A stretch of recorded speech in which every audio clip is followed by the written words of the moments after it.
Hello everyone, and welcome to the American Friends of Stowe. And I've got a really distinguished old Stoic guest today. His name is Marc Koska.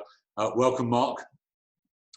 How do you feel Hi, about Anthony. Nice to see you again. It's really nice to see you. Now, Marc, it's a bit like This Is Your Life. I've got here a file which has Marc Koska. Do you recognize yourself as this person? Yeah, but we've done this before, Anthony, so I don't think we need to do this again. That's okay. This is where I try and get supremacy by telling you all about all your past misdemeanors and what sort of you were a classic old Stoic. You were disruptive. You were one of those teenagers who railed against the system. And I remember you telling me that you really only came into yourself and discovered your true purpose after you left Stowe. So tell us about that journey, what it was like for you at the school, and how you after sailing around the Caribbean and making sets for law courts and things like that. Tell us about how you came to discover this idea of actually you could make a massive difference in the world. Yeah, I suppose that's always been with me from a very early age of thinking, why am I here, or whatever I did at those rare contemplative moments. And the time at Stowe was exactly that. It was a very beautiful tunnel to go into from the age of 13 to 18, which is such a key part of everyone's formative years. And it was a great place to be for me. Stowe was a different place then. It was very relaxed. Wonderful headmaster at the time, of course. But all joking aside, we barely saw the headmaster, and it was a fantastic community where you could just be a kid, and it was very much more relaxed and very, very bonding with all the guys there. It allowed me, I suppose, to individuate a bit and build my belief in myself that I was capable of challenging the status quo and capable of pushing not only my own boundaries, but the boundaries that existed at the time. So let's fast track. So in the mid-'80s, we saw that rise of HIV transmission, and you will remember those ads on television with the tombstone telling us that we will know, loved ones will die of HIV. And then you decided to do something about that. So tell us about your work in the mid-'80s on HIV. And it turned out that it was a dirty little secret in the world that syringes, which is the throwaway disposable item in the delivery of medicines, were actually reused and still are somewhere like 3 to 4 times each without any sterilization. And there were lots of outbreaks of hepatitis especially, and then more and more HIV epidemics were being identified because of the reuse of medical equipment. Not just syringes, but syringes were a main cause because they're so ubiquitous as a delivery method of medicine. And I spent 3 years studying this issue and problem. I was 27 when I started, and realized that it's all about the money, and the manufacturing technique of making a syringe was going to be critical. You couldn't add 1 cent to that process. You had to be able to do something which was encompassed within the same cost. Industry is industry, and health policy is health policy. They do not meet. And so I had to make a very commercially based solution to try and help. And I was successful after 17 years of getting a syringe design into production. And we went on to sell 10 billion and more, rising now, still rising, of these syringes called K1. under license to many manufacturers around the world, and they were sold to organizations like UNICEF and national governments, and obviously delivered on their promise and provided a lot of safety and saved a lot of fatal transmissions from taking place. And can you tell us, what does the World Health Organization credit the K1 auto-disabled syringe in having achieved in terms of saving lives? Can you tell us the number?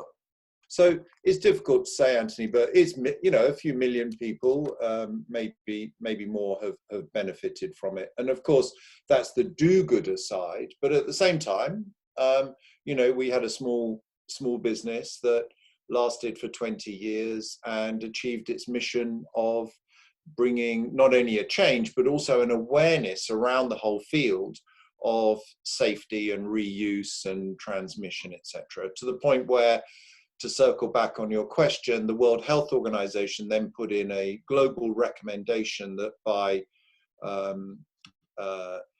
this year, that all syringes in the world would be what we call auto-disable, which is the class of product which destroys itself. Here we are, one day, we're recording this one day before the national lockdown in the UK. I don't expect that our Prime Minister was thinking of Guy Fawkes Night and bonfire parties on the 5th of November and blowing up Parliament. But here we go again. Tell us about your work in combating the virus and dealing with this latest health threat. And we were at a conference in for the World Health Organization in Astana and in Kazakhstan. And we were there for a primary health conference, and it was very well attended from people all over the world. It was a big 40th anniversary celebration. And there were a contingent from the US, and there was some 4-star generals there, all in primary healthcare. And one of them saw our prototype device and said, that's exactly what we need in the strategic national stockpile. Because in the stockpile for America, for, you know, bioterrorism, natural disasters, etc., the emergency drug stockpile that they have, which is $8 billion worth of drugs, they didn't have a delivery method. Roll the camera forward, we're now in the middle of, you know, a challenging pandemic, and getting the vaccine out, getting therapeutics out, we see as a major issue. And then we're back to that word access again. And then back to the fill finish, you know, we make, this is our little blister. We make these in strips of 25. They're basically a plastic made out of low density polyethylene. You can see the water level here. That's exactly 0.5 milliliter, which is the size of a vaccine. And they are, you know, just simple blisters that when you attach a needle on the end, and I'll show you in a minute, you squeeze this blister, which with air compression drives the liquid into the body. And to get a needle on, we fit this little cap, which now provides a water seal. And I've got one here. We screw a needle on the front, and that allows us to deliver the injection. Hope you can see that. And it's now empty, and it took, you know, 3-4 seconds to deliver that. The benefit of these are that they're incredibly fast to manufacture. We make fill accurately, sterile close, so it's sterile inside, 25 every 3 seconds. That's 200 million doses a year per machine. And we're just building a factory now, which will be ready in 10 months, which will have 15 of these lines, so a 3 billion unit capacity. This is unaffected by the outcome of the election today. Yeah, it's completely non-partisan. It's sort of, you know, health and human services. So, and we're involved with the military as well, who are helping us build and defend the infrastructure that we're putting in, because obviously this is quite a valuable asset for the Americans. We've actually been made a national security asset of the United States. The thing that's remarkable about your journey is the way you observe life around you, and you internalize and then you reflect. And I picked that up from your journey around India, your gap year, and you're just constantly absorbing information. And that message, when you told us about the bee and the delivery service, again, that eureka moment. And I think that's something we can all take away from that ability to just look, observe, listen, acknowledge that we don't have the answers, and then go out and engage. And you do that so successfully. You know, that's one, and you're a great communicator as well. Marc, thank you so much for joining us, and enjoy moving into your new house in Devon. I love the sailboat behind you.